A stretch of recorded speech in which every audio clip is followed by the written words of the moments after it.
আমার বন্ধুগণ, বান্দার যখন অপরাধ বেড়ে যায় আল্লাহর আযাব তখন বান্দার উপরে নেমে আসে। এই যে পৃথিবীতে করোনা এলো, মহামারী আকার ধারণ করেছে, প্রায় সমগ্র পৃথিবীতে 1.5 কোটি মানুষ মৃত্যুবরণ করেছে করোনায় এফেক্টেড হয়ে। আমার বন্ধুগণ, এরপরে আমরা দেখতে পাচ্ছি একটার পর একটা গজব পৃথিবীতে নেমে আসতেছে। এর একটা মাত্র কারণ, আমরা গুনাহের ভেতরে যখন লিপ্ত হলাম আল্লাহ তাআলা আমাদেরকে আযাব দিয়ে সতর্ক করছেন, বান্দা ফিরে আসো, ফিরে আসো, এখনো সময় আছে, আমার পথে আসো। ঠিক কিনা? তা আমরা যারা অপরাধ করছি, গুনাহ করছি, এখন আমাদেরকে কি করতে হবে কন্ত? মাশাআল্লাহ, দেখছেন ঠিকই আছে, আমার দাদা ঠিক আছে, আপনারা কেউ জবাব দিতে পারলেন না। আমরা যে গুনাহ করছি, অপরাধ করছি, এখন কি করতে হবে কোন? তাওবা করতে হবে। তাওবা শব্দের অর্থ কি? ফিরে আসা, আত্মসমর্পণ করা। আমার বন্ধুগণ, এই পৃথিবীর সর্বপ্রথম মানুষ হিসেবে যিনি দুনিয়ায় আগমন করছিলেন তার নাম হযরত আদম আলাইহিস সালাম। জীবনের সূচনাই তাওবা দিয়া, অনুশোচনা দিয়া অনুতপ্ত ছিলেন। ঘটনাটা কি? নবীরা কি কোনো গুনাহ করছেন? সবাই বলতে হবে, নবীদের জীবনে কোনো গুনাহ আছে? আদম আলাইহিস সালাম তিনিও কোনো গুনাহ করেন নাই, অপরাধ করেন নাই। মূলত অপরাধটা করছিল শয়তান। মূলত অপরাধ কে করছিল? যারা বুঝেন নাই তারা চুপ থাকবেন, যারা বুঝতে পারছেন তারা আওয়াজ দিয়ে কোন অপরাধটা কে করছিল? তাহলে আদম আলাইহিস সালাম এসে তাওবা করলেন কেন? ঘটনা একখানা আছে না? কথা বলেন না কেন? আছে না নাই? দেখুন, কোরআন থেকে শুনুন। আদম আলাইহিস সালামকে আল্লাহ রাব্বুল আলামিন সৃষ্টি করলেন। তার আগে আল্লাহ তাআলা ফেরেশতাদেরকে প্রশ্ন করলেন, আমার ফেরেশতারা, وَإِذْ قَالَ رَبُّكَ لِلْمَلَائِكَةِ إِنِّي جَاعِلٌ فِي الْأَرْضِ خَلِيفَةً। হে আমার ফেরেশতারা, আমি দুনিয়ায় আদম সৃষ্টি করতে চাই, মানুষ তৈরি করতে চাই, আমার খলিফা প্রেরণ করতে চাই। এখন তোমরা বলো, আমি কি এই কাজটা করব নাকি? তোমাদের পরামর্শ কি? সমগ্র ফেরেশতারা জবাব দিল, إِنِّي جَاعِلٌ فِي الْأَرْضِ خَلِيفَةً قالوا أتجعل فيها من يفسد فيها ويسفك الدماء ونحن نسبح بحمدك ونقدس لك قال إني أعلم ما لا تعلمون। পড়েন আল্লাহু আকবার। আল্লাহ পাক বললেন, ফেরেশতারা, আমি দুনিয়ায় মানব সৃষ্টি করতে চাই, মানুষ প্রেরণ করতে চাই, বলছো তোমাদের এই ব্যাপারে তোমাদের পরামর্শ কি? ফেরেশতারা জবাব দিলেন, ক্বালু আতাজআলু ফিহা মান ইউফসিদু ফিহা ওয়া ইয়াসফিকু দিমা। আল্লাহ, কেন তুমি মানুষ দুনিয়ায় প্রেরণ করতে চাও? ওরা তো দুনিয়ায় যাবে, বলে দুনিয়ায় গিয়ে তারা রক্তপাত করবে, ওরা মারামারি করবে, ওরা দুনিয়ার ভেতরে গিয়া হানাহানি ঝগড়া জাতিতে লিপ্ত হয়ে যাবে। ওয়ানাহনু নুসাব্বিহু বিহামদিকা ওয়া নুকদ্দিসু লাক। অথচ তোমার ইবাদত করার জন্য, তোমার প্রশংসা করার জন্য, তোমার তাসবিহ তিলাওয়াত করার জন্য আমরা ফেরেশতাই তো তোমার জন্য যথেষ্ট। আল্লাহ পাক বললেন, ক্বালা ইন্নী আ'লামু মা লা তা'লামুন। আমার ফেরেশতারা, আমি যা জানি তোমরা তা জানো না। সুতরাং আল্লাহ রাব্বুল আলামিন পরিকল্পনা করলেন, মানব সৃষ্টি করবেন, তিনি তা সৃষ্টি করেই ফেললেন। সুবহানাল্লাহ, সুবহানাল্লাহ। দেখুন আমার বন্ধুগণ, ইবলিস কেন হযরত আদম আলাইহিস সালামের শত্রু হলো, পুরো ঘটনাটি আল্লাহ রাব্বুল আলামিন কোরআন কারীমে অত্যন্ত চমৎকার ভাবে তুলে ধরেছেন। ইবলিসের পরিচয়টা আপনারা অনেকেই জানেন তো।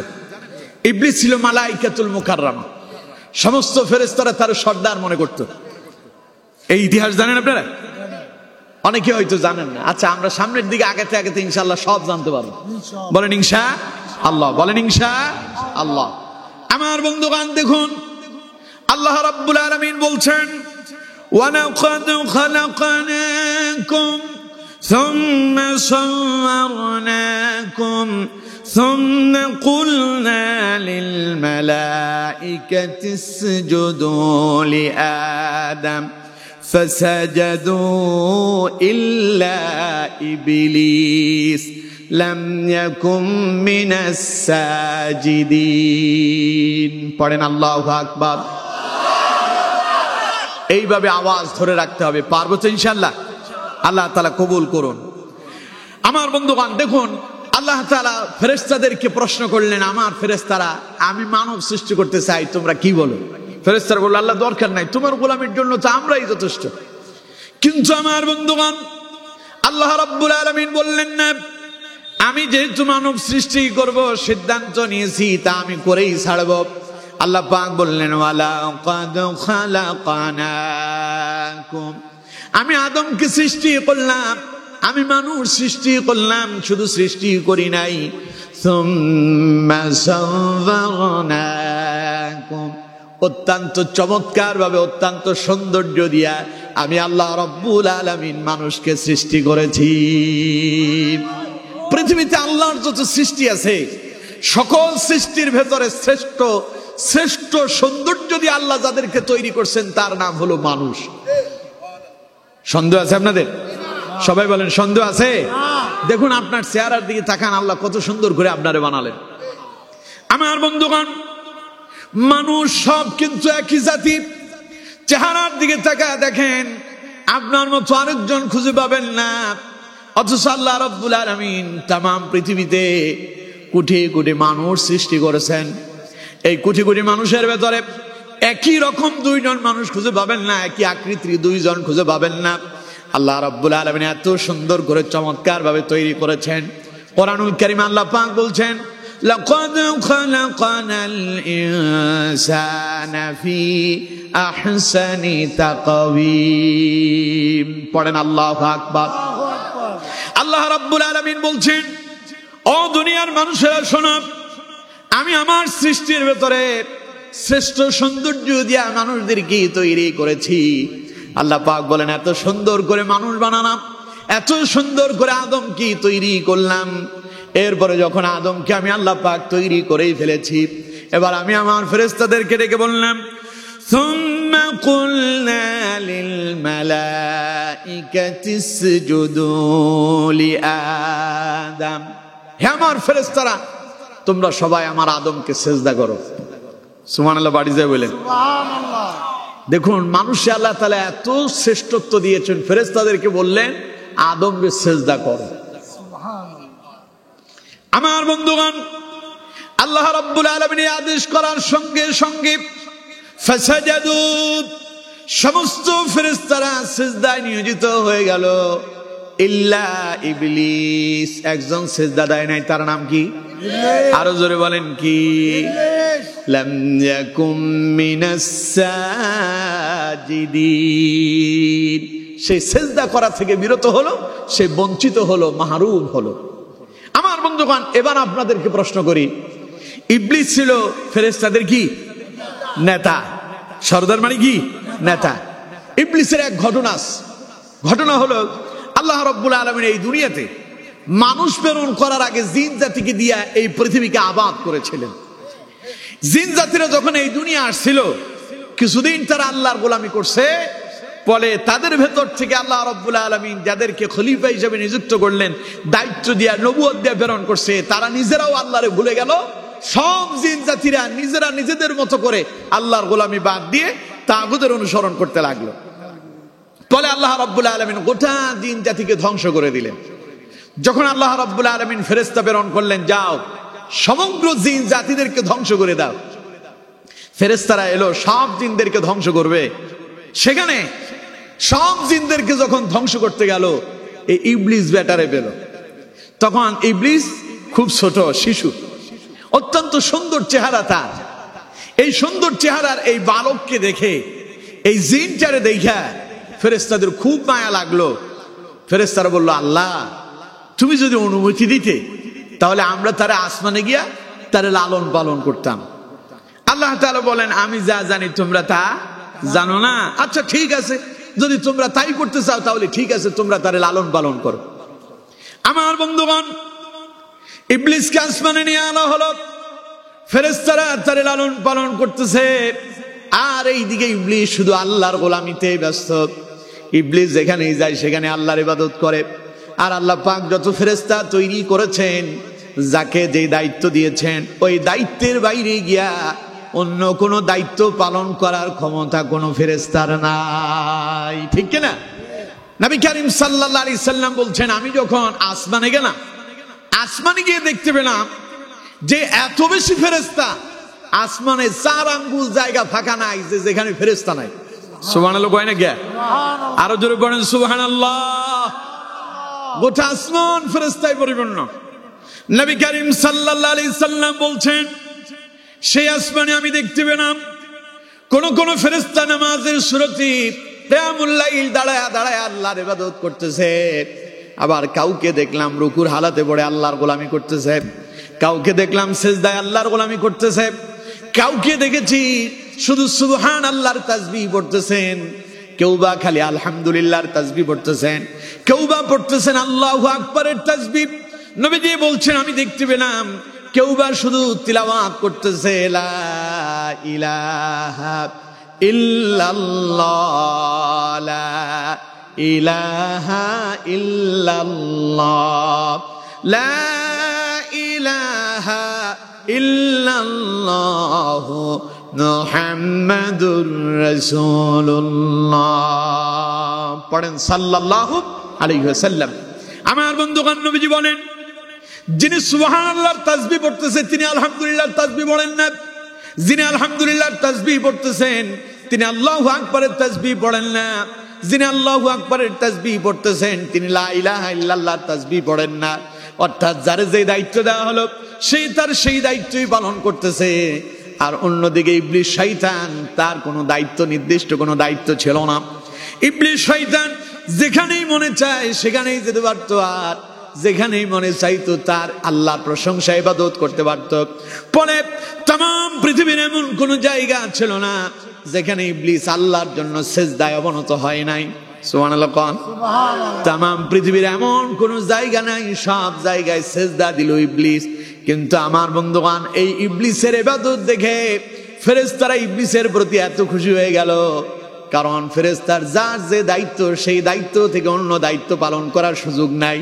অন্যদিকে ইবলিস সব করতে পারে, এমন যোগ্যতা সম্পন্ন তার, এমন কোয়ালিটি দেখে সমস্ত ফেরেশতারা তার নাম দিয়ে দিল মালাইকাতুল মুকাররামা। মানে আমাদের ফেরেশতাদের কি সর্দার বা নেতা। আমার বন্ধুগণ, এখন ইবলিস যখন নেতা হয়ে গেল, নেতা হওয়ার পরে শরীরে একটু কি আসছে, জোশ আসছে, একটু অহংকার এসে গেল। ইবলিস মনে মনে একদিন চিন্তা করতেছে, আচ্ছা কোন কারণে আল্লাহ যদি অবসরে যায় তাহলে পরে আল্লাহর এই আসনে কে বসবে? নাউজুবিল্লাহ বলেন। ও মনে মনে ভাবতেছে, কারণ সব ফেরেশতারা তো আমার নেতা, মানে তার মানে আল্লাহ যদি কোনো কারণবশত অবসরে যায় তাহলে আমি আল্লাহর আসন দখল করব। বলেন নাউজুবিল্লাহ। আরো জোরে বলেন নাউজুবিল্লাহ। তাহলে এবার কোন তো দেখি, এই যে ইবলিস সমগ্র পৃথিবীতে যে সেজদা দিল, এই সেজদা কি আল্লাহর খুশি করার জন্য দিয়েছে না নেতা হওয়ার জন্য? নেতা হওয়ার জন্য। সবাই বলেন কিসের জন্য? কারণ আমার দেশে দেখবেন নির্বাচন আসলে পরে কিছু কিছু মানুষের মাথায় টুপি উঠে, নতুন পাঞ্জাবি গায়ে দেয়, বিভিন্ন মসজিদে গিয়ে নামাজ পড়ে, এক ওয়াক্তের নামাজ 3 বারও পড়ে, আছে না নাই? এদের মূল উদ্দেশ্য নামাজ নয়, মূল উদ্দেশ্য টুপি নয়, মূল উদ্দেশ্য রাসূলুল্লাহর সুন্নাহ নয়। এদের মূল উদ্দেশ্য হলো নামাজ দিয়া জনগণের মনে আকর্ষণ করা, আর সেই আকর্ষণ দিয়া ক্ষমতায় গিয়া নেতৃত্ব পাওয়া, ঠিক কিনা? আর ওরাই আমাদেরকে বলে আমরা নাকি রাজনীতি করি, বলে না? কথা বলেন, বলে কিনা? কয় যে আমরা নাকি ধর্মের নামে রাজনীতি করি, অথচ ধর্মের নামে রাজনীতি করে তারা, আর আমাদেরকে বলে আমরা নাকি ধর্মের নামে রাজনীতি করি। আমরা তো ধর্মের নামে রাজনীতি করি না, আমরা করি ধর্মীয় রাজনীতি, ঠিক কিনা? আমরা করি কোরআনের নীতি, আমরা করি রাসূলের নীতি। যেই নীতি পালন করলে সমাজে শান্তি আসে, রাষ্ট্রে শান্তি আসে, মরার পরে শান্তির জীবন জান্নাত পাওয়া যায়, ঠিক কিনা? অথচ আমরা যখন এই কোরআনের নীতি করি তখন ওই যে দুনিয়ার যারা রাজনীতির নামে ধোঁকার নীতি করে তারা আমাদের বিরুদ্ধে লেগে যায়, ঠিক কিনা? জোরে বলেন ঠিক কিনা? ওদের রাজনীতি হলো জালিয়াতি, শোষণ নীতি, পেট নীতি আর দুর্নীতি। এসব সকলে মিলেই হলো বর্তমানের রাজনীতি। জালিয়াতি, শোষণ নীতি, পেট নীতি আর দুর্নীতি, এ সকল মিলেই হলো বর্তমানে রাজনীতি। কথায় কাজে মিল নাই যার, তাহার মুখে নাই নীতি। রাজনীতি রাজনীতি, ধোঁকাবাদে রাজনীতি, রাজনীতি রাজনীতি, ভাউতাবাদে রাজনীতি। ঠিক না? জনগণের লাগিয়া নেতার কলিজা পুড়ে যায়, তাই গরিবের দুঃখ দেখে না কাঁদে রূপে যায়। জনগণের লাগিয়া নেতার কলিজা পুড়ে যায়, তাই গরিবের দুঃখ দেখে না কাঁদে রূপে যায়। এসির মধ্যে বসে নেতা দুঃখের কথা কয়, আর সাদ্দাদের বেহেশত গড়ার স্বপ্ন দেখেই দিন রাতি। রাজনীতি রাজনীতি, ধোঁকাবাদে রাজনীতি, রাজনীতি রাজনীতি, ভাউতাবাদে রাজনীতি। জালিয়াতি, শোষণ নীতি, পেট নীতি আর দুর্নীতি, এ সকল মিলেই হলো বর্তমানে রাজনীতি। ঠিক না? ওদের রাজনীতির মূল হলো খালি নিজের পকেটে ঢুকাও আর বেগম পাড়ায় বাড়ি বানাও। ওদের রাজনীতি হলো খালি টাকা পকেটে ঢুকাও, ডুপ্লেসিক্স বাড়ি বানাও। ওদের রাজনীতি হলো জনগণের ভেতরে ঢুকে ওদের মাথার উপরে কাঁঠাল ভেঙে খাও আর নিজে আরামে এসির ভেতরে ঘুমাও। ঠিক কিনা? এই জন্য তারা কোরআনের আসল নীতিকে অস্বীকার করে। কারণ কোরআনের নীতি যদি দুনিয়ায় যদি কায়েম হয়, কোরআনের রাজনীতি যদি পৃথিবীতে বাস্তবায়ন হয়, যারা বিগত 54 বছরে রাষ্ট্রের টাকা চুরি করে বারংবার দুর্নীতি করছিল, কোরআনের আইন হলো তাদের হাত কেটে দিতে হবে। কথা বলেন ঠিক কিনা? ওরা জানে যদি কোরআনের আইন প্রতিষ্ঠিত হয়, যদি বাংলাদেশে ইসলাম কায়েম হয়ে যায়, কোরআন দিয়ে যদি রাষ্ট্র পরিচালনা হয়, কোরআন দিয়ে যদি পার্লামেন্ট চলে, কোরআন দিয়ে যদি সংসদ ভবন চলে, কোরআন দিয়ে যদি আইন আদালত চলে, চোরেরা চুরি করতে পারবে না, চোরের জন্য হাত কেটে দেওয়া হবে। এই জন্য তারা কোরআনের হক কথাগুলোকে রাজনীতি বলে বন্ধ করতে চায়। ঠিক কিনা?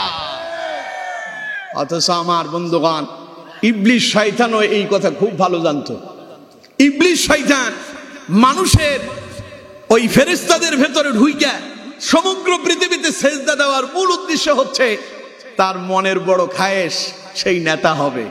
আমার দেশের নেতাদের অবস্থা হয় তাই, সারা জীবন নামাজ নাই, দিন নাই, ইসলাম নাই, হালাল নাই, হারাম নাই। নির্বাচন আসলেই মাথা টুপি দেয়, পাঞ্জাবি গায়ে দিয়া মসজিদে গিয়ে এক ওয়াক্তের নামাজ 3 বার পড়ে। আছে না নাই? আমাদের দেশে সব জায়গায় মসজিদগুলোতে নামাজ কিন্তু একই ওয়াক্তে, অর্থাৎ একই টাইমে সব মসজিদে হয় না। যেমন কোথাও কোথাও এখন আসরের জামাত 4টায়, কোথাও 4:15, আবার কোথাও 4:30। আছে না নাই? আরো জোরে বলতে হবে, আছে না নাই? এখন এক নেতা নির্বাচনে প্রার্থী হয়েছে, এটা উদাহরণ দিচ্ছি আর কি বোঝার জন্য। এখন সেই ঘর থেকে যখন বের হলো তার কর্মীদেরকে নিয়ে নির্বাচনী প্রচারণায়, একটু সামনে এসে দেখে যে আজান হয়ে গেল, লোকজন মসজিদের দিকে যাচ্ছে। নেতা তার কর্মীদেরকে জিজ্ঞাসা করতেছে, ঘটনা কি?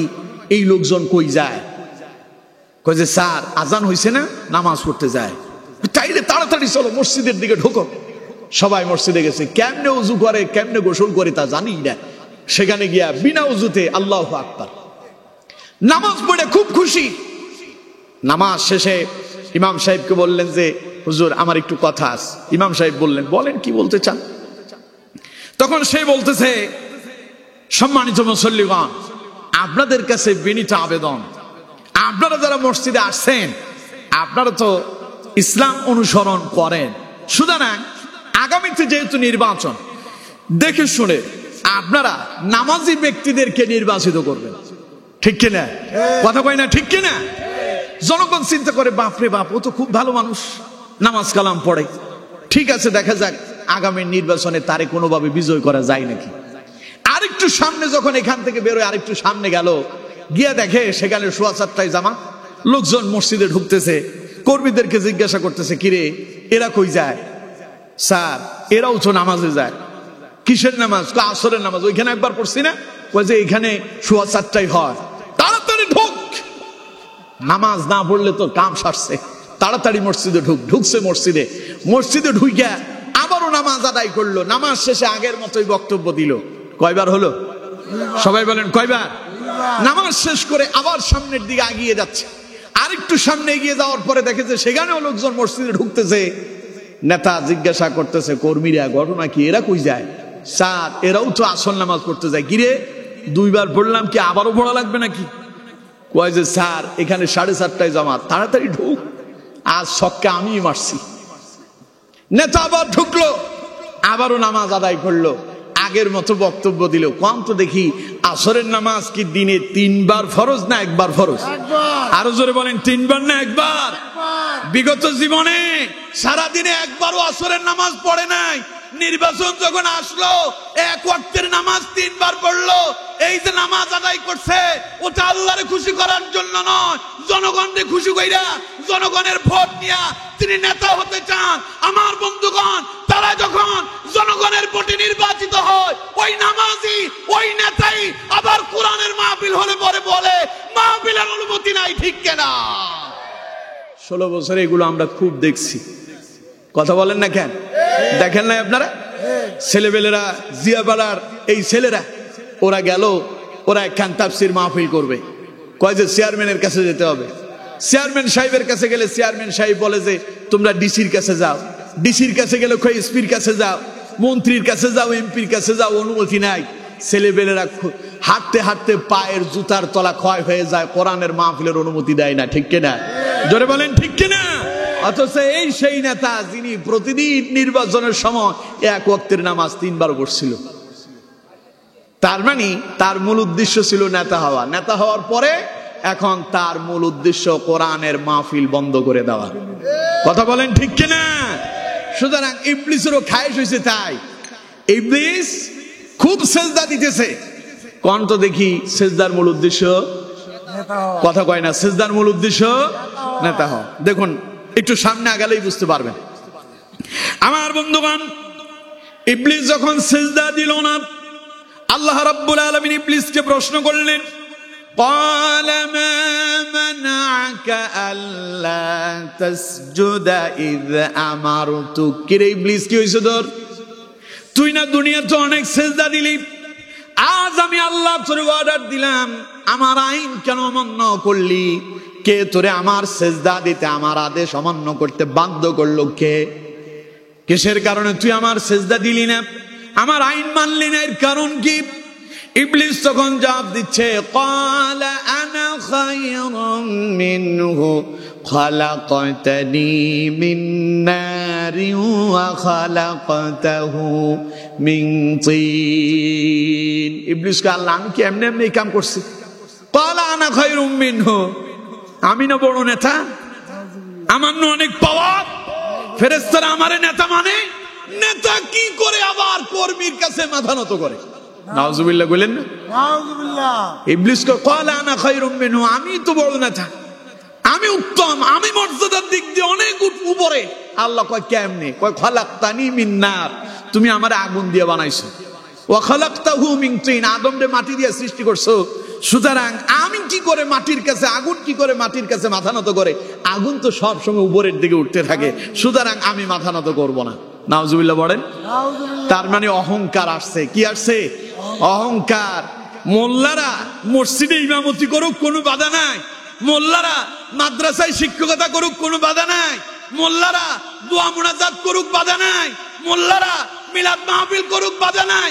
খালি বাধা এক জায়গায়, মোল্লারা যদি রাষ্ট্র পরিচালনা করে তখন তাদের কলিজায় আগুন লাগে। ওরা বুঝে মোল্লারা যদি সেখানে যায় তাহলে তাদের খারাপের সব বন্ধ হয়ে যাবে। ঠিক কিনা? এই জন্য তাদের হিংসা ঢুকছে। ইবলিস কয় আমি বড় নেতা, আমার নেতৃত্বের জায়গায় আদম আসবে, এটা আমি মানতে পারি না। নাউজুবিল্লাহ বলেন না? আমার বন্ধুগণ, তাই ক্ষমতার দাবড়ে ইবলিস কয় খেলা হবে। ইবলিস কি কয়? খেলা হবে। আমরা অনেক পাওয়ারফুল, আমাদের অনেক ক্ষমতা, আমরা 16 বছর আছি, অনেক পাওয়ার আমাদের, খেলা হবে। আল্লাহ কয় আচ্ছা দেখি তো খেলাটা কত দূর যায়। খেলার ডাক দিল যারা, খেলার জন্য মাঠ যখন তৈরি হলো, প্লেয়াররাও আসলো, কিন্তু অধিনায়ক যারা ছিল, ক্যাপ্টেনের দায়িত্ব যারা পালন করবে, সবগুলো সিস্টেম মতো পেছনের দরজা দিয়ে পালায় গেল। কথা বলেন ঠিক কিনা? সুতরাং আল্লাহ কয় বেশি পাওয়ার দেখায় না, নিজের বহু ক্ষমতাবান মনে করো না। যারা ক্ষমতা দেখায় ওদের ক্ষমতা চিরস্থায়ী হয় না। আল্লাহ এক মুহূর্তের ভেতরে নাস্তানাবুদ করে তাদেরকে ছেড়ে দেয়, ঠিক কিনা? ক্ষমতা কি ফেরাউন নমরুদের কম ছিল? কথা কয় না কম ছিল? ফেরাউন নমরুদের ক্ষমতা কত? কয় যে ফাকালা আনা রাব্বুকুমুল আলা, আমরাই সবচাইতে বড় খোদা। নাউজুবিল্লাহ বললেন না? নমরুদের নাম তো শুনছেন, কথা কয় না শুনছেন? ইব্রাহিম আলাইহিস সালাম নমরুদরে কয়, নমরুদ আল্লাহর গোলামি করো।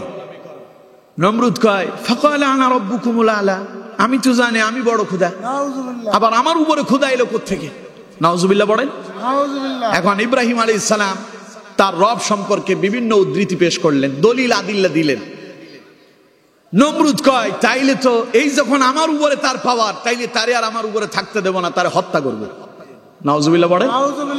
তাই নমরুদ আল্লাহ পাক সুবহানাহু ওয়া তাআলাকে হত্যা করার জন্য আকাশের দিকে তীর নিক্ষেপ করছিল। ইতিহাস মনে আপনারা জানেন না? জানেন আপনারা? এবার কোন তো দেখি, সেই ধনুক নিক্ষেপ করে, তীর নিক্ষেপ করে ওই নমরুদকে আল্লাহরে মারতে পারবে? কথা বলেন, আল্লাহরে মারতে পারবে? নমরুদ যখন আসমানের দিকে তীর নিক্ষেপ করছে, আল্লাহ ফেরেশতারও কয় আমার ফেরেশতারা তীরটার একটু ধরো, ধইরা এর মাথায় একটু লাল রং মেখে দাও, লাল রং মেখে দিয়ে এটা জমিনে পাঠায় দাও। তীরটা আবার ফেরত এলো। নমরুদ এই তীর পায়া ইব্রাহিম আলাইহিস সালামকে বলতেছে, ইব্রাহিম দেখো তোমার খোদারে আমি হত্যা করছি। নাউজুবিল্লাহ। পাগল জানেই না তীর যদি কারো শরীরে ঢুকে ওইটা ফিরে আসে না।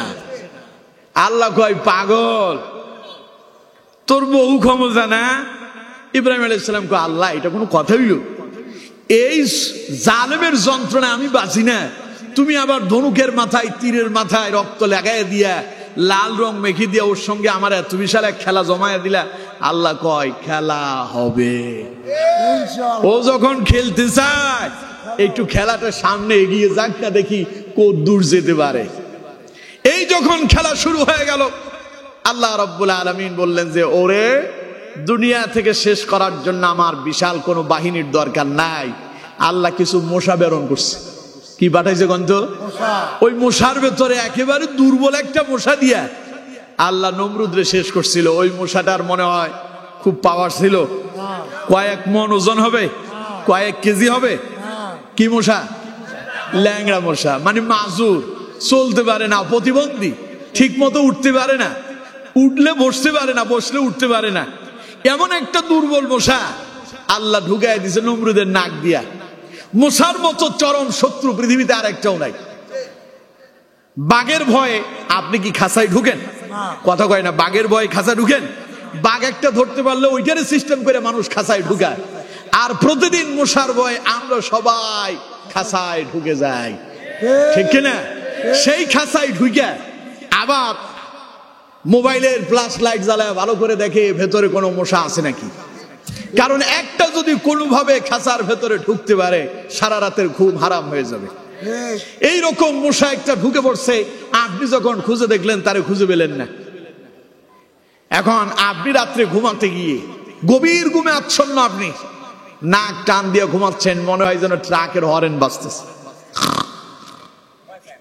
এই যখন আওয়াজ, এই আওয়াজ শুনে মশা কয় যে বাপরে বাপ, কি বিরক্তিকর এক সুর, এটার মজা লাগে না? মশা কয় এখন আমি তোরে শোনাবো সুর কারে কয়। মশারটা একটু কি চিকন। এখন মশা ওই ট্রাকের হরেন বাজায় যে ঘুমাচ্ছে, ওর কানের কাছে আইসা কয় যে গান আমারটা শুনে দেখ, তোরটা বেশি মজা না আমারটা বেশি মজা। আইসা ধরছে যেটা, ওটার নাম ক্যা ক্যা ফ্যা ফ্যা। চলছে তো চলছে। এখন সেই মানুষ খুব ট্রাকের হরেন বাজাইয়া ঘুমে আচ্ছন্ন, মশার গান শুনে গেছে ঘুম ভেঙে। মশারে বারবার দেখে, একবার এই দিক মারে ওই দিক মারে, পারে না।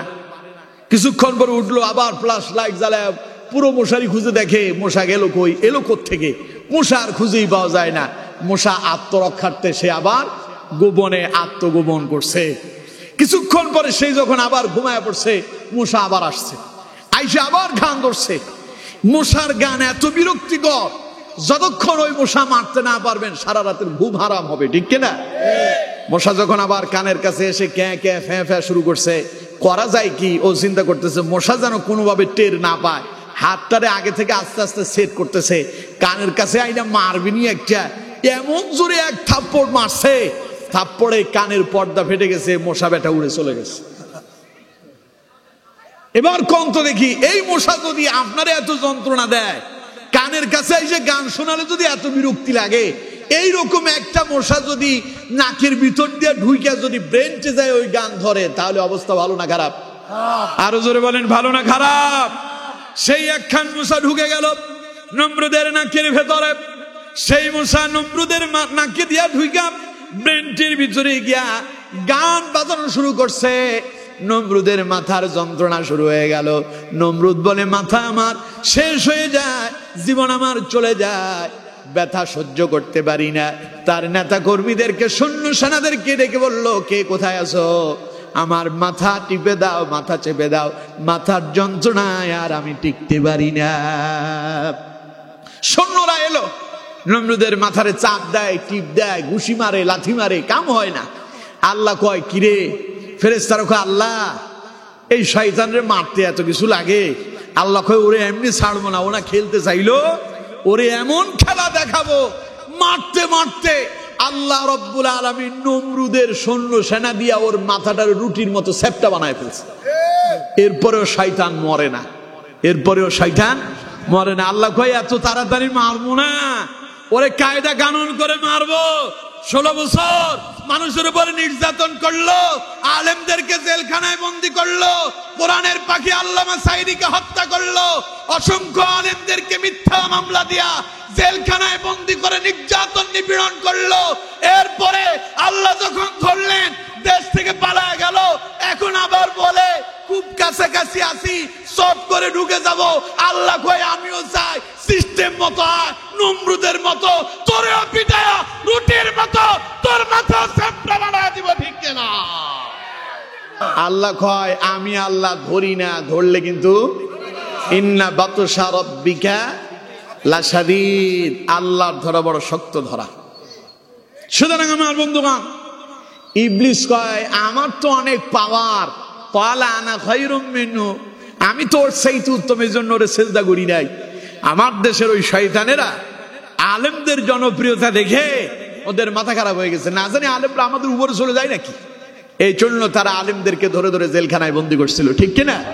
আল্লাহ কয়, এর পরিণতি কি হবে একটু সামনে আগান, দেখবেন, কোরআন দিয়ে আপনাদেরকে প্রমাণ দিচ্ছে। ইবলিস যখন বলল, আমি সবচেয়ে উত্তম, খলাকতানি মিন নার, তুমি আমারে আগুন দিয়ে সৃষ্টি করছো, ওয়া খলাকতাহু মিন তিন, আর আদমরে তুমি মাটি দিয়ে সৃষ্টি করছো, এই জন্য আমি তারে সিজদা করলাম না, কারণ আমার উপরে সেই চলে যাক, নেতৃত্ব পেয়ে যাক, এটা আমি ইবলিস চাই না। আল্লাহ কয়, তোর তো বহু অহংকার রে। ক্বালা ফাহবিত মিনহা, বেরিয়ে যা আমার আসমান থেকে। সুবহানাল্লাহ, কোন সুবহানাল্লাহ, বেরিয়ে যা আমার আসমান থেকে। ফামা ইয়াকুনু লাকা আন তাতাকাব্বারা ফিহা, আমার আসমানে কোনো অহংকারীর জায়গা নাই। সুবহানাল্লাহ, কোন না কে? জমিনেও যারা এইভাবে অহংকার দেখায়, আল্লাহ কয়, বেশি অহংকার দেখায়ও না, কথায় কথায় খেলতে যেও না, কারণ আমি আল্লাহ অহংকারকারীকে পছন্দ করি না। আমি আল্লাহ যদি ধরি, আমি আল্লাহ অহংকারকারীরে ছাড়ি না। শয়তানরে কয়, আমার আসমান থেকে বেরিয়ে যা। দুনিয়ার অহংকারকারীরে কয়, আমার এই দেশ, যেই দেশে 90% মুসলমান বসবাস করে, ওই দেশে তোদের অহংকারীদের জায়গা নাই, দ্রুত এই দেশ থেকে পালিয়ে যা, ঠিক না? পালানোর জন্য আল্লাহ কয়, সামনের দরজা বন্ধ, পেছনের দরজা দিয়ে যাবি, খাবার দাবার সব রেডি। আল্লাহ কয়, খেতেও পারবি না, তোদের খাওয়াই বন্ধ আজকে। সুতরাং আমার বন্ধুগণ, আল্লাহ ইবলিসরে কয়, ক্বালা ফাহবিত মিনহা, আমার আসমান থেকে বেরিয়ে যা। ফামা ইয়াকুনু লাকা আন তাতাকাব্বারা ফিহা, এখানে কোনো অহংকারকারী স্থান নাই। ফাখরুজ ইন্নাকা মিনাস সাগিরিন, তাড়াতাড়ি বেরিয়ে যা, তুই তো শয়তান, তুই তো বদমাশ, তুই তো ইতরদের অন্তর্ভুক্ত, বেরিয়ে যা আমার আসমান থেকে। ইবলিসকে আল্লাহ আসমান থেকে বের করে দিলেন। এখন আদম আলাইহিস সালাম আছে না নাই? আরো জোরে বলেন, আছে না নাই? এবার আদমের কি হবে? ইবলিসরে তো আসমান থেকে বের করে দিল। কেন আদম ইবলিসের শত্রু হলো তা আপনাদেরকে শোনাচ্ছি। স্মরণ আছে তো আপনাদের? আমার বন্ধুগণ দেখুন, এবার আল্লাহ রাব্বুল আলামিন আদমকে ডেকে বললেন, ওয়া আদম উসকুন আনতা ওয়া যাওজুকাল জান্নাতা ওয়া কুলা ফাকুলা মিন হাইসু শি'তুমা। আদম রে, তুমি এবং তোমার স্ত্রী দুইজন তোমরা জান্নাতে বসবাস করো। ফাকুলা মিন হাইসু শি'তুমা, জান্নাতের যেখানে মনে চায় সেখানেই যাও। আমার যত নাজ নিয়ামত আছে যেখান থেকে খেতে মনে চায় সেখান থেকে খাও। তবে আল্লাহ পাক বললেন, ওয়ালা তাকরাবা হাযিহিশ শাজারা, ওই যে একটা গাছ দেখা যায়, ওই গাছের ফল খাওয়া তো দূরের কথা, খবরদার এর নিকটবর্তীও তোমরা হবা না। যদি যাও তাহলে কি হবে? আল্লাহ রাব্বুল আলামিন বলছেন, ফাতাকুনা মিনাজ জালিমিন। আদম রে, যদি তোমরা ওই গাছের নিকটে যাও তাহলে পরে তোমরা জালেম হয়ে যাবে। আদম আলাইহিস সালাম এবং তার স্ত্রী মা হাওয়া আলাইহিস সালাম দুইজন তারা জান্নাতে অত্যন্ত সতর্কতার সঙ্গে চলছেন, কারণ ওই গাছের নিকটে যেতে কে নিষেধ করছেন? যেখান থেকে মনে চায়, ফাকুলা মিন হাইসু শি'তুমা, যেখান থেকে মনে চায় সেখান থেকে খাও, খবরদার ওইটা খাইতে যাইও না। আদম আলাইহিস সালাম এবং মা হাওয়া আলাইহিস সালাম দুইজন অত্যন্ত সতর্কতার সঙ্গে জান্নাতে জীবন যাপন করছেন। ওই গাছের নিকটে যাওয়া তো দূরের কথা, ওই গাছের দিকে ফিরেও তাকে না।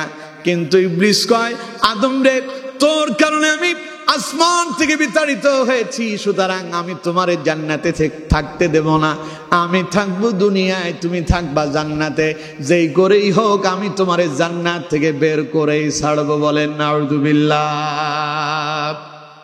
ইবলিস কয়, এত আরামে জান্নাতে তোমারে থাকতে দেব না। ইবলিস লেগে গেল কিভাবে আদম এবং মা আলাইহিস সালামকে জান্নাত থেকে বের করা যায়।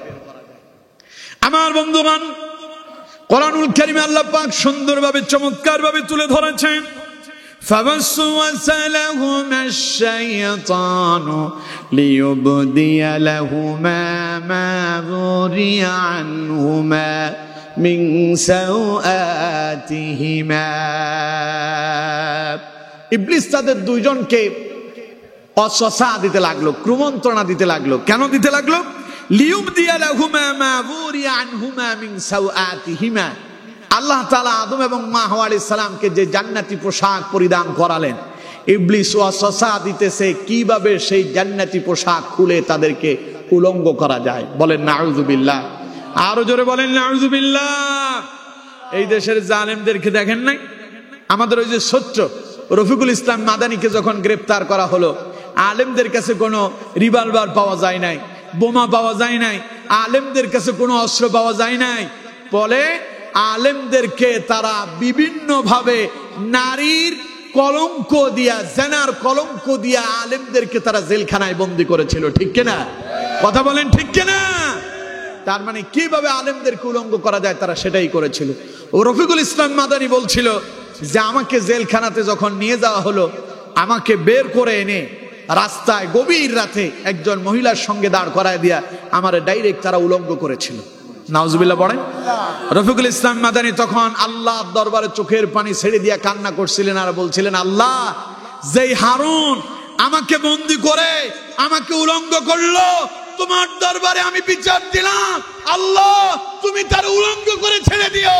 এই বাংলাদেশের ইতিহাস, এই 5 আগস্টের বিপ্লবের পূর্বে আল্লাহ ওই হারুনকে উলঙ্গ করেছিল। ঠিক কিনা? সুতরাং আমার বন্ধুগণ, ইবলিস কয় আমি এমন এক চেষ্টা করব কিভাবে আদম এবং হাওয়াকে উলঙ্গ করা যায়, তার চেষ্টায় সে লেগে গেল। আমার বন্ধুগণ, আল্লাহ রাব্বুল আলামিন বলছেন, ইবলিস সেখানে জান্নাতে চলে গেল, ওদের দুইজনকে কুমন্ত্রণা দিতে লাগলো কিভাবে তাদেরকে জান্নাতি পোশাক তাদের শরীর থেকে খুলে তাদেরকে উলঙ্গ বানিয়ে দেওয়া যায়। ওই ষড়যন্ত্রে লেগে গেল। আল্লাহ রাব্বুল আলামিন বলছেন, ওয়াকাল মা নাহাকুমা রাব্বুকুমা আন হাযিহিশ শাজারাতি ইল্লা আন তাকুনা মালাকাইনি আও তাকুনা মিনাল খালিদিন। পড়েন আল্লাহু আকবার। আচ্ছা, যেখানে আল্লাহ যেই গাছের নিকটে যেতে আদম আলাইহিস সালামকে নিষেধ করলেন, ওই গাছের নিকটে শয়তান আদমকে নেওয়াটা খুব সহজ না কঠিন? সবাই বলেন, খুব সহজ না কঠিন? অনেক কঠিন। ইবলিস এমন কৌশল করছে, যে কৌশল কইরা সিস্টেম মতো কাবু বানায় ফেলছে। ইবলিস করলো কি? ইবলিস আদমকে বলছে, ওয়াকালা মা নাহাকুমা রাব্বুকুমা আন হাযিহিশ শাজারা, তোমরা কি জানো আমি কে? আল্লাহর কসম দিয়ে বলছি, আল্লাহ তোমাদেরকে এই গাছের নিকটে যেতে এই জন্য নিষেধ করছে, তোমরা যদি ওই গাছের নিকটে যাও, ইল্লা আন তাকুনা মালাকাইন, তাহলে তোমরা চিরকাল হয়তো ফেরেশতা হয়ে যাবে, আও তাকুনা মিনাল খালিদিন, অথবা চিরস্থায়ী জান্নাতি হয়ে যাবে। আল্লাহ চান না যে তোমরা চিরকাল জান্নাতে থাকো অথবা তোমরা ফেরেশতা হয়ে বেঁচে থাকো, এটা আল্লাহ পছন্দ করেন না। এই জন্য তোমাদেরকে এই গাছের নিকটে যেতে নিষেধ করছে। নাউজুবিল্লাহ বললেন না? আমার বন্ধুগণ, আদম আলাইহিস সালাম প্রশ্ন করলেন ইবলিস ব্যাটারে, তুই যে এত সুন্দর কথা বলিস, আল্লাহ আমারে ফেরেশতা বানায় ফেলতে পারে এই গাছের ফল খেলে, অথবা চিরকাল জান্নাতে থেকে যাব, তাইলে তোর পরিচয় কি? তুই কেডা? তোরে তো চিনতে পারলাম না। ইবলিস তখন বলতেছে, তুমি আমারে চিনবা কি করে? তুমি তো আমারে চেনো না। আমার পরিচয় হলো ওয়াকাসামাহুমা ইন্নী লাকুমা লামিনান নাসিহিন, আল্লাহর কসম, আমি তোমাদের বন্ধু, আমি তোমাদের হিতাকাঙ্ক্ষী, আমি তোমাদের হিতাকাঙ্ক্ষী, তোমাদের ভালো চাই। আমি তো আল্লাহর একজন ফেরেশতা, আমি এই গোপন তথ্য জানি। এই জন্য আল্লাহ রাব্বুল আলামিন আমাকে জান্নাতে ঢুকতেও নিষিদ্ধ করে দিয়েছে। তাই আমি খুব গোপনে গোপনে সেই কাম করতেছি। নাউজুবিল্লাহ কোন? এখন যখন এই সমস্ত কথাবার্তা যখন বলা শুরু করলো, আল্লাহ রাব্বুল আলামিন বলছেন ফাদাল্লাহুমা বিগুরুর, অথবা সে বিভিন্ন কৌশল কইরা আদম এবং মা হাওয়া আলাইহিস সালাম দুইজনকে ওই গাছের ফল খাওয়ায় দিল। নাউজুবিল্লাহ পড়েন। নাউজুবিল্লাহ। ফালাম্মা যাকাশ শাজারাতা বাদাত লাহুমা সাওআতুহুমা ওয়া তাফিকা ইয়াখসিফানি আলাইহিমা মিন ওয়ারাকিল জান্নাহ। ইবলিস কৌশল করে আদম এবং মা হাওয়া আলাইহিস সালামকে ওই গাছের ফল খাওয়া দিল। পরে সঙ্গে সঙ্গে তাদের শরীর থেকে জান্নাতি পোশাকগুলো খসে পড়ে গেল, জান্নাতি পোশাক খসে পড়ে গেল, দুইজন উলঙ্গ হয়ে গেল। আল্লাহ রাব্বুল আলামিন বলছেন, তখন তারা তাদের নিজেদের লজ্জাস্থান ঢাকার জন্য ওয়াতাফিকা ইয়াখসিফানি আলাইহিমা মিন ওয়ারাকিল জান্নাহ, জান্নাতের একটা গাছ থেকে পাতা নিয়ে নিজেরা নিজেদের লজ্জাস্থান আবৃত করতেছে, আর মনে মনে আফসোস করতেছে, হায় হায় করলাম কি। এই যখন তাদের অবস্থা, এমন সময় আল্লাহ রাব্বুল আলামিন তাদেরকে ডাক দিলেন। আল্লাহ পাক বলছেন, ওয়ানাদাহুমা রাব্বুহুমা আলাম আনহাকুমা আন তিলকুমাশ শাজারা ওয়া আকুল লাকুমা ইন্নাশ শাইতানা লাকুমা আদুউম মুবিন। পড়েন আল্লাহু আকবার। আল্লাহ পাক বলছেন, ওয়ানাদাহুমা রাব্বুহুমা, আল্লাহ তাদেরকে ডাক দিলেন। আল্লাহ বললেন, আলাম আনহাকুমা আন তিলকুমাশ শাজারা, আদম রে, আমি কি তোমাদেরকে সতর্ক করি নাই? এই গাছের নিকটে যেতে তোমাদেরকে কি নিষেধ করি নাই? ওয়া আকুল লাকুমা, আমি কি তোমাদেরকে বলে দেই নাই? ইন্নাশ শাইতানা লাকুমা আদুউম মুবিন, এই শয়তান তোমাদের প্রকাশ্য দুশমন, খবরদার শয়তানের পথের অনুসরণ তোমরা করো না। তাহলে এই কাজ কেন করছো? আদম কয়, আল্লাহ আমি তো বুঝতে পারি নাই, ও তো এমন সিস্টেমে কাম করছে। আল্লাহ আমার ভুল হয়েছে, অপরাধ কিন্তু আমার না, অপরাধটা ইবলিস শয়তান ঘটাইছে। আল্লাহ এখন আমার কি করার আছে? আদম আলাইহিস সালাম কান্না করে, মা হাওয়া আলাইহিস সালাম কান্না করতেছে, আর অন্যদিকে ইবলিস খুব আনন্দ করতেছে। আমার বন্ধুগণ, আল্লাহ বললেন, আদম আমি আপনাদেরকে বোঝানোর জন্য বলি, এই বোতলে কি আছে? সবাই বলেন, এই বোতলে কি আছে? পানি। আপনারাও জানেন পানি, আমিও জানি পানি। পানি পানি মনে করে পানিটা খেলাম, কিন্তু এই পানি থেকেও বিষ মিশায়া দিল। এখন এটা কি পানি হিসেবে কাজ করবে না বিষ হিসেবে কাজ করবে? মনে করেন এই পানি খাইয়া এখন আমি পানি মনে করি এখানে আরামে বসে আছি, কিন্তু খেলাম বিষ, মরার সম্ভাবনা আছে না নাই? আল্লাহ কয় আদম, আমি তো গাছের নিকটে যেতে নিষেধ করছি, যেইভাবে হোক ওই গাছের ফল খাইছো, এখন আমার জান্নাতে আর থাকা যাবে না, আমার জান্নাত থেকে বেরিয়ে যাও।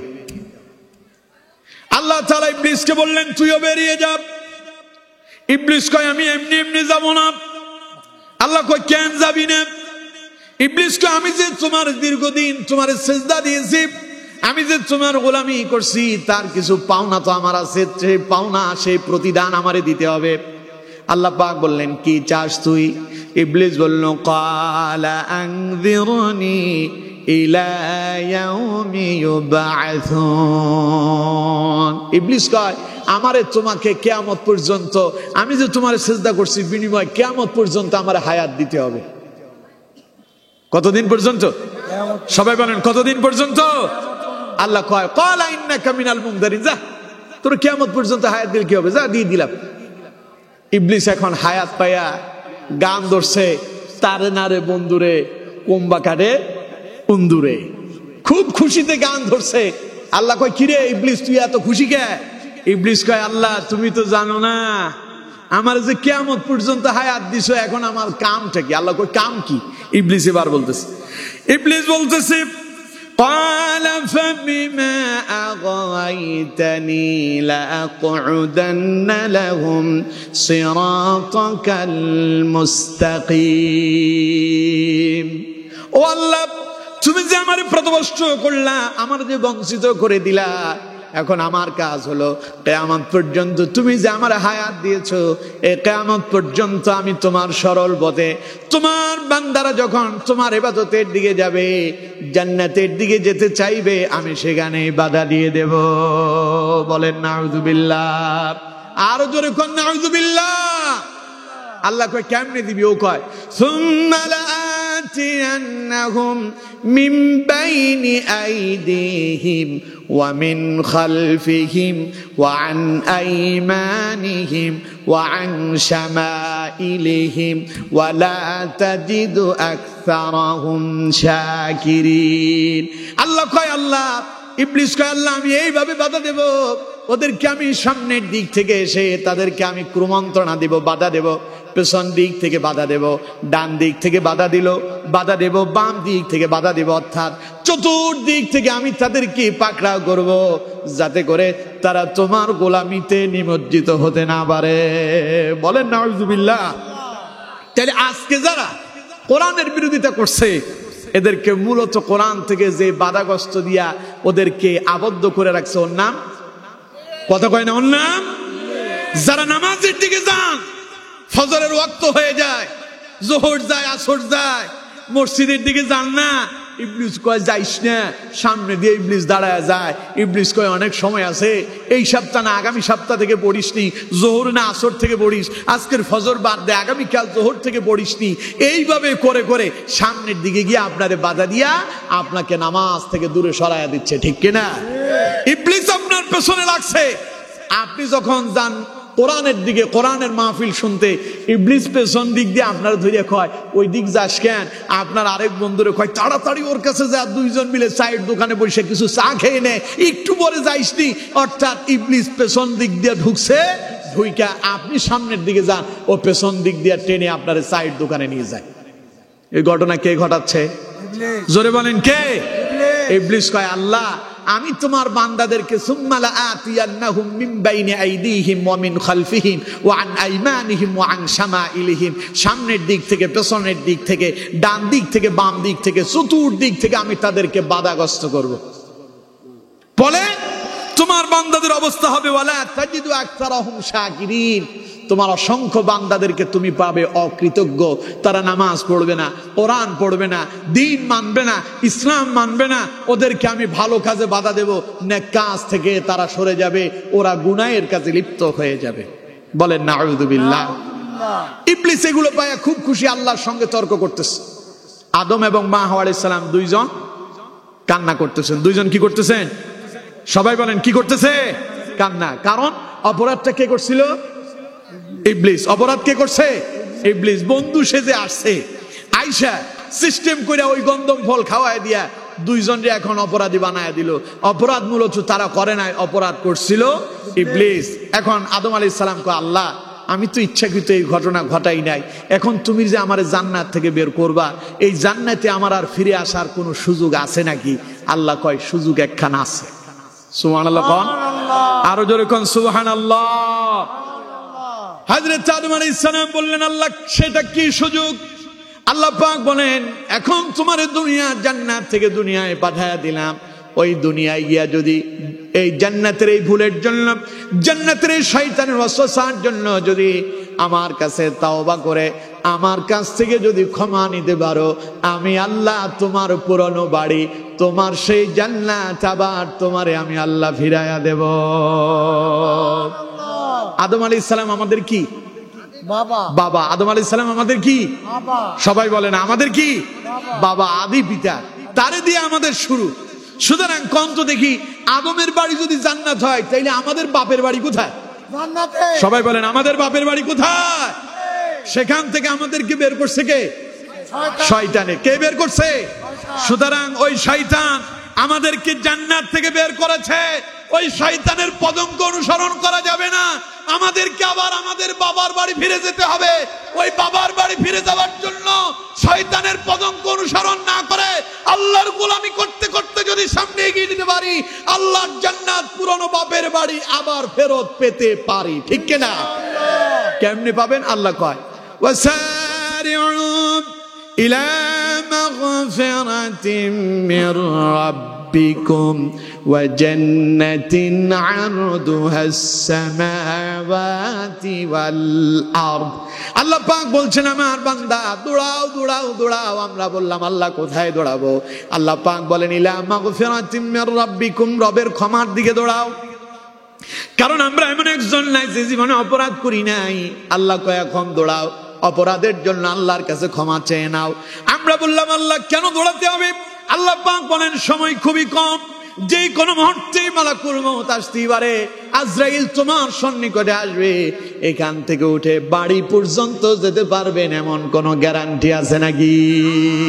এখান থেকে উঠা ফজর পড়তে পারবেন এরকম কোন গ্যারান্টি আছে নাকি? যেই কোনো মুহূর্তেই মালাকুল মউত আসতে পারে। আল্লাহ কয়, মালাকুল মউত আসার আগে ওয়াসারিউ ইলা মাগফিরাতিন, তাড়াতাড়ি তোমার রবের ক্ষমার দিকে দৌড়াও। আমরা বললাম, যদি আল্লাহ তোমার কাছে আমরা ক্ষমা চাই, তাহলে আমাদের কি লাভ হবে? আল্লাহ পাক বলছেন, তোমাদের বাবার বাড়ি, পুরন বাড়ি, ওয়া জান্নাতিন আরদুহাস সামাওয়াতি ওয়াল আরদ, ওই জান্নাত তোমাদেরকে ফিরায়া দিব। বাপের বাড়ির নাম দীর্ঘদিন পর্যন্ত সাক্ষাৎ না থাকার কারণে ভুলে গিয়েছো। আল্লাহ পাক বলেন, এমন জান্নাত দেব যার প্রশস্ততা আসমান এবং জমিনের চাইতে বিশাল। এই যে প্যান্ডেলটা এখানে, এটা কি চড়া বেশি না লম্বাতে বেশি? এই চড়া যেটা আছে, নবী করিম সাল্লাল্লাহু আলাইহি সাল্লামকে আল্লাহ পাক বলছেন, আমার বান্দারে শোনায় দেন, জান্নাতের প্রশস্ততা, চড়াটা হবে আসমান এবং জমিনের চাইতে বড়। এবার লম্বা কত হবে তা আল্লাহই ভালো জানে। সুবহানাল্লাহ কোন। আদম আলাইহিস সালামকে আল্লাহ পাক বললেন, যাও, সময় খুব কম, যদি আবার তোমার পুরনো বাড়ি ফিরে পেতে চাও, তাহলে দুনিয়া গিয়া তাওবা করো। আদম আলাইহিস সালাম দুনিয়ায় এলেন, 300-350 বছর হয়ে গেল। 300 থেকে 350 বছর পর্যন্ত আল্লাহর দরবারে কেঁদেছেন। 300-350 বছর পরে আরাফার ময়দানে মা হাওয়া আলাইহিস সালাম এবং আদম আলাইহিস সালাম দুইজনের একসঙ্গে সাক্ষাৎ হয়ে গেল। সে আরাফার ময়দানে যারা গিয়েছেন হজ করার জন্য, পাশেই একটা পাহাড় আছে, তেমন উঁচু না, ওটাকে জাবালে রহমত বলা হয়, দয়ার পাহাড়। আল্লাহ সেই পাহাড়ের উপরে সর্বপ্রথম রহমত আর দয়া নাজিল করছে। হযরত আদম এবং মা হাওয়া আলাইহিস সালাম দুইজনের সেই ময়দানে সাক্ষাৎ হয়েছে। এই জন্য আরাফা শব্দের অর্থই হলো মিলনের স্থল। যেখানেই হাজিরা মিলন হয়, ওই হাজিদের মিলন হওয়াটা 9 তারিখের জিলহজের 9 তারিখে আরাফার ময়দানে যাওয়া হাজিদের জন্য আল্লাহ ফরজ করে দিয়েছে। কারণ এই ময়দানে আল্লাহ পাক সর্বপ্রথম আদম এবং মা আলাইহিস সালাম দুইজনকে একত্রিত করলেন। দুইজন সেখানে একত্রিত হওয়ার পরে মনে পড়ে গেল, আমরা তো অপরাধ করছি, আমাদের তো একটা ভুল হয়েছিল, শয়তানের ওয়াসওয়াসায় পড়েছিলাম, চলো দুইজন মিলে আজ আল্লাহর দরবারে তওবা করব। দুইজন ওই জাবালে রহমত নামক পাহাড়ের উপরে উঠে গেলেন। জাবালে রহমত পাহাড়ে উঠে তারা এমন ভাবে দোয়া করলেন, আল্লাহ রব্বুল আলামিন বলেন, সঙ্গে সঙ্গে আমি আল্লাহ পাক আসমান থেকে জাবালে রহমতের উপরে আমার দয়া আর বরকত অবতীর্ণ করলাম, আমি তাদের দুইজনকে আমি আল্লাহ ক্ষমা করে দিলাম। আমার বন্ধুগণ, ঘটনাটি আল্লাহ রাব্বুল আলামিন কোরআনুল কারীমের ভিতরে তুলে ধরেছেন। আল্লাহ পাক বলছেন, ফাতালাক্কা আদামু মির রাব্বিহি কালিমাতিন ফাতাবা আলাইহি ইন্নাহু হুয়াত তাওয়াবুর রহিম। পড়েন আল্লাহু আকবার। জান্নাতে যখন আদম আলাইহিস সালাম বললেন, আল্লাহ পুরনো সেই বাড়ি জান্নাতকে আবার ফিরে পেতে পারি? আল্লাহ কয়, ফিরে পেতে পারবা, তবে তওবা করলে। আদম কয়, আল্লাহ তওবা কেমনে করে তা কি আমি জানি?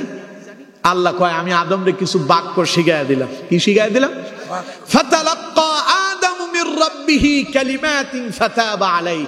আল্লাহ কয়, আদম আমার থেকে কিছু কথা, কিছু কালাম, কিছু বাক্য, কিছু শব্দ শিখলো, আর তা আমার সামনে উপস্থাপন করে জাবাল রহমত নামক পাহাড়ে উঠে আমার কাছে সেই কথাগুলো বলে বলে আমার কাছে তাওবা করতে শুরু করছে। ফাতাবা আলাই, আমি তার তাওবা মঞ্জুর করলাম, কারণ ইন্নাহু হুয়াত তাওয়াবুর রহিম, আমি হলাম পরম দয়ালু, আমি হলাম অসীম ক্ষমাশীল। আমি আমার আদমের দোয়াটারে মঞ্জুর করলাম, আদমের তাওবাটারে কবুল করে আদমকে আমি আল্লাহ ক্ষমা করে দিলাম। পড়েন সুবহানাল্লাহ। তাহলে এবার কোন তো দেখি, আদম আলাইহিস সালাম কি কোনো অপরাধী ছিলেন? জোরে বলেন, অপরাধী ছিলেন? খালি শয়তানের ওয়াসওয়াসার কারণে আদম আলাইহিস সালাম সেই গন্ধম গাছের ফল খেলেন, 300-350 বছর কানলেন। 300-350 বছর পরে আল্লাহ আমার শিখানো বাক্যগুলো উচ্চারণ করে আদম যখন আমার কাছে অপরাধ থেকে পরিত্রাণ চাইলো, আমি আল্লাহ তারে ক্ষমা করলাম। সেই বাক্যগুলো কি কোরআনে আছে না নাই? আরো জোরে বলেন, আছে না নাই? দেখুন কি কথা বলে আদম আলাইহিস সালাম আল্লাহর কাছে তওবা করছে, তাও আল্লাহ কোরআনে তুলে ধরেছেন। আল্লাহ রাব্বুল আলামিন বলছেন, আদম আর হাওয়া দুইজন জাবালে রহমতে উঠে আমাকে ডাক দিল, রব্বানা, হে আমাদের প্রতিপালক, যালামনা, আমরা তো আমাদের উপরে জুলুম করেছি, আনফুসানা, আমাদের নিজেদের নফসের উপরে জুলুম করেছি, ওয়া ইল্লাম তাগফির লানা, আপনি আমাদেরকে ক্ষমা করে দেন, ওয়া তারহামনা, আমাদের প্রতি রহম করেন, লানাকুনান্না মিনাল খাসিরিন, না হলে তো আমরা চিরকাল ক্ষতিগ্রস্তর অন্তর্ভুক্ত হয়ে যাব। আল্লাহ পাক বলেন, এই কথাগুলো যখন আদম বলল, আমি আল্লাহ আদমের তওবাটারে মঞ্জুর করে নিলাম। এই দোয়া আপনারা পারেন কি পারেন না? সবাই বলেন, পারেন কি পারেন না? আমার সঙ্গে সবাই একবার বলেন, রব্বানা যালামনা আনফুসানা ওয়া ইল্লাম তাগফির লানা ওয়া তারহামনা লানাকুনান্না মিনাল খাসিরিন। পড়েন আমিন। আরো জোরে পড়েন আমিন। তাহলে এবার বলেন, আদম আলাইহিস সালামের জীবন শুরু হয়েছিল কি দিয়া? তওবা দিয়া। কি দিয়া? সবাই বলেন, কি দিয়া? জীবনের অনুশোচনা দিয়ে জীবন শুরু। কিন্তু অপরাধ তার নয়, অপরাধ ইবলিসের। এবার আমার আর আপনার জীবনের সঙ্গে মিলান, অপরাধ তো জীবনে কেউ করি নাই। কথা কন না কেন? করেন নাই? জীবনে এমন এমন অপরাধ করছি, জানি এটা অন্যায়, তারপরে করছি। নামাজ না পড়াটা এটা কি অন্যায় নয়? জানি নামাজ না পড়া কবিরা গুনাহ, এরপরেও আমরা নামাজ পড়ি না, এরকম লোক আছে না নাই? জোরে বলেন, আছে না নাই? তাইলে জেনে শুনে অপরাধ করতেছি। জীবনে আমাদের এমন এমন অপরাধ আছে যে অপরাধের ব্যাপারে নিজেই আশঙ্কা করি, না জানি আল্লাহ ক্ষমা করবে নাকি। এরকম অপরাধ আছে না? জোরে বলেন, আছে না নাই? আপনারা কি রাগ করতেছেন? আমি কিন্তু খুব তাড়াতাড়ি শেষ করবো, আর 10টা মিনিট। কয় মিনিট? 10 মিনিটের ভেতরে আলোচনার ইতি টানবো ইনশাআল্লাহ। আমার বন্ধুগণ, দেখুন, মানুষের জীবনে এমন কিছু অপরাধ আছে যে অপরাধ সম্পর্কে সেই জানে, না জানি এই অপরাধ আল্লাহ ক্ষমা করবে নাকি। মারাত্মক অপরাধ, এটা ক্ষমা পাওয়ার যোগ্য নয়। নবী করিম সাল্লাল্লাহু আলাইহি সাল্লাম যখন মক্কা থেকে হিজরত করে মদিনায় গেলেন, মদিনায় যাওয়ার পরে মদিনাতে কয়েকজন ইহুদি রাসূলুল্লাহর কাছে এলো, এসে বলল, মুহাম্মদ সাল্লাল্লাহু আলাইহি সাল্লাম, আমরা শুনছি আপনি নাকি বলছেন যেই লোক কালেমা পড়ে মুসলমান হবে, আল্লাহ তার পূর্বের জীবনের সব গুনাহ নাকি মাফ করে দিবেন, এই কথা কি সত্য? নবীজি বলছেন, হ্যাঁ, তুমি যদি কালেমা পড়ে মুসলমান হও, মায়ের পেট থেকে একটা নবজাতক সন্তান যেমন নিষ্পাপ হয়ে আসে, আল্লাহ তোমার পূর্বের সব গুনাহ মাফ করে এমন তোমারে নিষ্পাপ বানায় দেবে। লোকগুলো বলল, ইয়া রাসূলুল্লাহ সাল্লাল্লাহু আলাইহি সাল্লাম, আমরা তো জীবনে এমন অপরাধ করছি যা ক্ষমার যোগ্যই নয়। নবীজি বললেন, কি এমন অপরাধ তোমরা করেছো?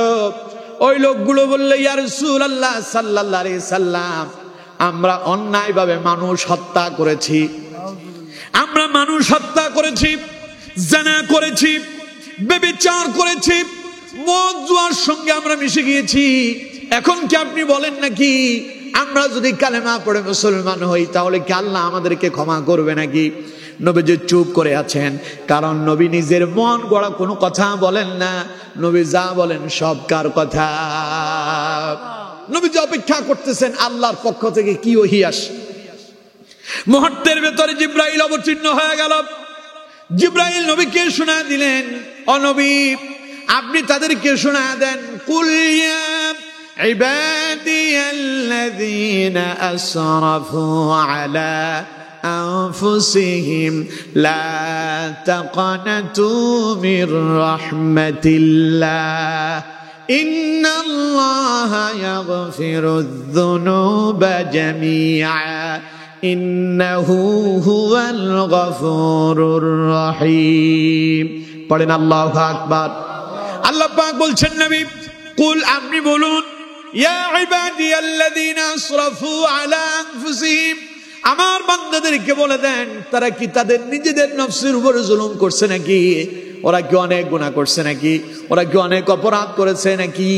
ওদেরকে বলে দেন, লা তাকানাতু মির রাহমাতিল্লাহ, আমার বান্দারা যদি নিজেদের অপরাধ যদি বুঝতে পারে, নিজের অপরাধ বুঝে যদি আল্লাহর কাছে ফিরে আসতে পারে, ওদেরকে বলে দেন তারা যেন আল্লাহর রহমত থেকে নৈরাশ হয়ে না যায়। ওদেরকে শোনায় দেন, ইন্নাল্লাহা ইয়াগফিরুয যুনুবা জামিআ, আমি তো তাদের এমন রব, আমি তো তাদের এমন স্রষ্টা, আমি তো তাদের এমন প্রভু, তারা যদি পাহাড় সমতুল্য যদি অপরাধ করে ফেলে, আসমান সমতুল্য যদি তাদের অপরাধ হয়ে যায়, সমুদ্রের ফেনা পরিমাণ যদি তাদের অপরাধ হয়ে যায়, ইন্নাল্লাহা ইয়াগফিরুয যুনুবা জামিআ, আমি আল্লাহ চাইলে তাদের সব গুনাহগুলো মাফ করে দিতে পারি। কারণ ইন্নাহু হুয়াল গফুরুর রহিম, আমি তো হলাম পরম ক্ষমাশীল, অসীম দয়ালু। সুবহানাল্লাহ।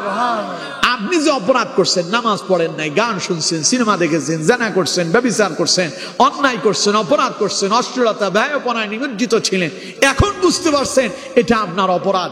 এটা বুঝার পরে আপনি যদি আল্লাহর কাছে ক্ষমা পাওয়ার জন্য যদি আপনি আল্লাহর দিকে যদি এক বিগত পরিমাণ এগিয়ে যান, আল্লাহ কয় আমার ওই বান্দাটারে মাফ করে দেওয়ার জন্য আমি এক হাত সামনে চলে যাই। হাদিস থেকে শুনুন, হাদিসে করছি।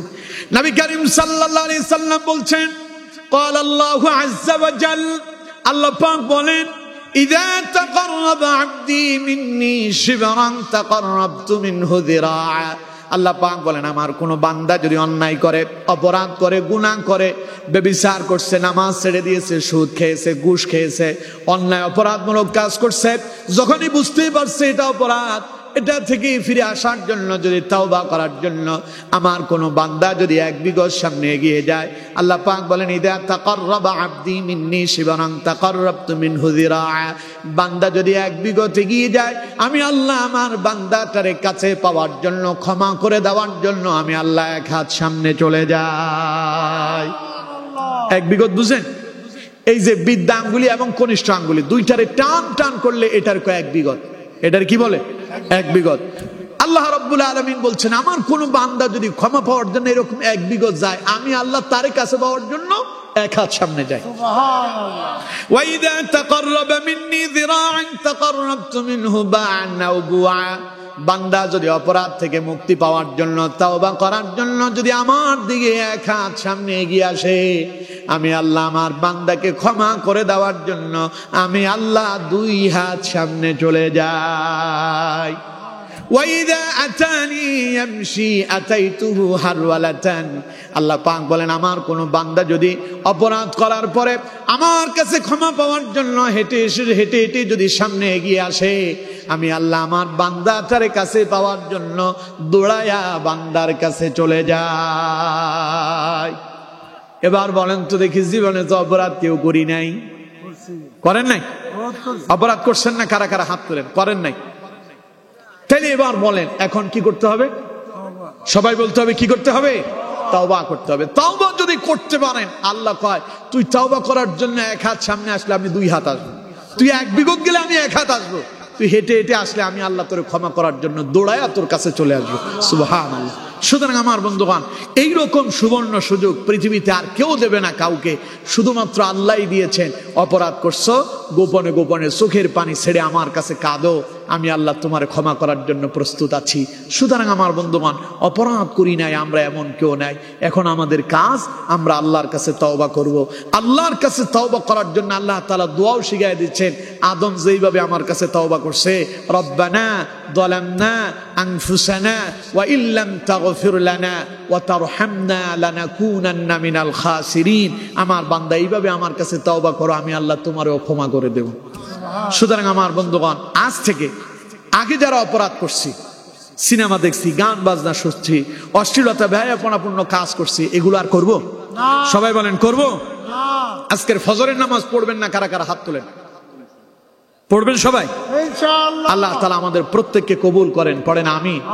আপনাদের জিয়ালাপাড়ায় মসজিদটা কত সুন্দর, চমৎকার মসজিদ, আমি দেখে এসেছি। এই মসজিদ তৈরি করছেন, যদি মসজিদে না যান, কিয়ামতের দিন এই মসজিদ আপনাদের বিরুদ্ধে মামলা দায়ের করবে। মসজিদ বলবে আল্লাহ আমারে বানাইছে ঠিক, তবে আমার কাছে এসে সে নামাজ আদায় করেন, তখন ধরা পড়ে যাবেন আল্লাহর আদালতে। এই জন্য আমার বন্ধুগণ, মসজিদে আসেন, আল্লাহর কোরআনের দিকে আসেন, দ্বীনের দিকে আসেন, ইসলামের দিকে আসেন। কোরআন দিয়ে জীবনটারে সাজান, রাসূলুল্লাহর আদর্শ দিয়ে জীবনটারে সাজান। জীবন হবে কল্যাণময়, আপনার পরিবার হবে কল্যাণময়, রাষ্ট্র হবে কল্যাণময়, মরার পরে কল্যাণময় জীবন পাবেন, তথা আল্লাহর জান্নাতের মেহমান হবে। সুবহানাল্লাহ। আল্লাহ তাআলা আমাদের প্রত্যেককে কবুল করেন, পড়েন আমিন। আরো জোরে পড়েন আমিন।